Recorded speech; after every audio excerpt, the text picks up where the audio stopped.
দেশের উত্তর পশ্চিম ও সীমান্তবর্তী জেলার আমের রাজধানী খ্যাত চাঁপাইনবাবগঞ্জ জেলার বাগানগুলোতে গাছে গাছে এখন মুকুলের সমারোহ।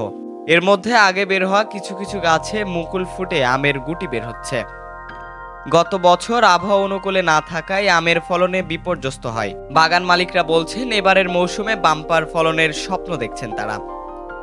সংশ্লিষ্টরা জানিয়েছেন ফেব্রুয়ারির শেষ পর্যন্ত ফুটবে আমের মুকুল।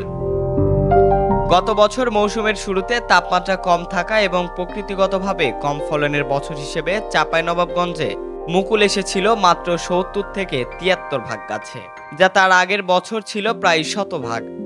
তবে চলতি বছরের আম গাছগুলোতে মুকুলে ভরে উঠবে আশা করছেন এখনকার আম চাষি ও বাগান মালিকরা। জেলা কৃষি সম্প্রসারণ অধিদপ্তরের তথ্য অনুযায়ী গত বছর চাঁপাইনবাবগঞ্জে আম বাগান ছিল ৩৭,৬০৪ হেক্টর।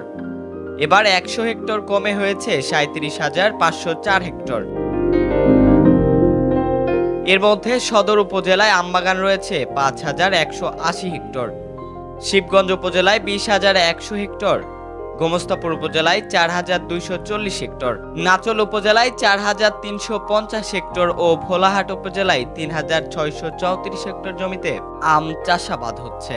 চাঁপাইনবাবগঞ্জের বাগানগুলোতে ঘুরে দেখা গেছে বড় গাছের তুলনায় বাগানের ছোট ছোট আম গাছগুলোতে মুকুল ফুটতে শুরু করেছে। শিবগঞ্জ উপজেলার আম চাষি শামীম জানান, মাঘ মাসেই মূলত মুকুল ফুটে বেশি, ফাল্গুন মাসের মুকুল খুব একটা ভালো হয় না। গত ২০ দিন থেকে গাছে গাছে মুকুল আসা শুরু হয়ে গেছে। এখন পর্যন্ত জেলায় বলা যায় যে 60% মুকুল চলে আসছে।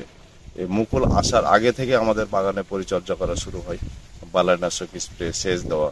এখন এখনো পরিচর্যা এবং সেচ প্রদান এবং বালাইনাশক স্প্রেগুলো চলছে। এবার শীতের তীব্রতা কম থাকার কারণে মুকুল একটু অগ্রিম বের হয়েছে, যদিও বড় গাছগুলোতে এখনও মুকুল আসতেছে এবং পুরো ফেব্রুয়ারি মাস জুড়েই মুকুল আসবে। কাজে এই বছর আমের মুকুল খুবই ভালো হবে এবং ইতিমধ্যে প্রায় 70% গাছে মুকুল বের হয়ে গেছে, বাকিটুকু খুব তাড়াতাড়ি বের হয়ে যাবে। চাঁপাইনবাবগঞ্জ জেলা জুড়ে প্রায় শতাধিক ধরনের আম চাষাবাদ করেন কৃষকরা। তবে নাবিসহ অন্যান্য জাতের আম বাগান বাড়লেও গত ৪ বছরের ব্যবধানে জেলাটিতে প্রচলিত ৬টি আমের আবাদ কমেছে আশঙ্কাজনক হারে। সবচেয়ে বেশি আবাদ কমেছে খিরসাপাত আমের। উপজেলাটির ছত্রাজিতপুর ইউনিয়নের আম চাষি সেতাউর রহমান বলেন, আম্রপালি আমের কারণে ফজলির দাম কমে যাচ্ছে প্রতি বছর। আশা করছি যদি আবহাওয়াটা এইরকম আম চাষের অনুকূলে থাকে তাহলে আমাদের আমের কাঙ্ক্ষিত ফলন হবে। তো এখন দেখা যাক যে বাকি সময়টুকু যদি আমাদের আবহাওয়া যদি কোনো বিরূপ প্রভাব না পড়ে, বৃষ্টি বা কুয়াশা যদি না পড়ে, তাহলে আমরা আশা করছি এবছর কাঙ্ক্ষিত আমের ফলন হবে। এবং সবচাইতে গুরুত্বপূর্ণ বিষয় হচ্ছে আমরা সরকারের নীতি নির্ধারক যারা আছে তাদের কাছে আমরা আবেদন করব এখন থেকে আম বাজারজাতকরণের জন্য উপযুক্ত পরিবেশ সৃষ্টি করা হয়। যদি উপযুক্ত পরিবেশ সৃষ্টি করা হয় তাহলে যারা আম উৎপাদক আছে আমরা ব্যবসায়িকভাবে আম চাষ করে লাভবান হতে পারবো।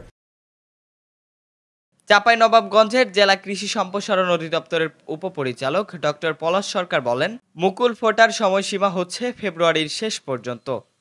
আমরা যেটি বলি, যখনই আমের উৎপাদন বেড়ে যায় কৃষকরা হতাশ হয়ে যায় যে সঠিকভাবে এটা দাম পায় না, কিন্তু যদি আমরা প্রসেসিংটা সঠিকভাবে করতে পারি তাহলে দেখা যাবে যে কৃষক এই যে আম যে আমরা লাইভ যে আমটা এটা পাকা আম বিক্রির পাশাপাশি যে যখন উৎপাদন বেশি হয়ে যাবে সে আমটা থেকে প্রসেসিংয়ে যখন চলে যাবে তখন এটা কিন্তু বাজার মূল্যটা স্থিতিশীল থাকবে, কৃষক লাভবান হবে।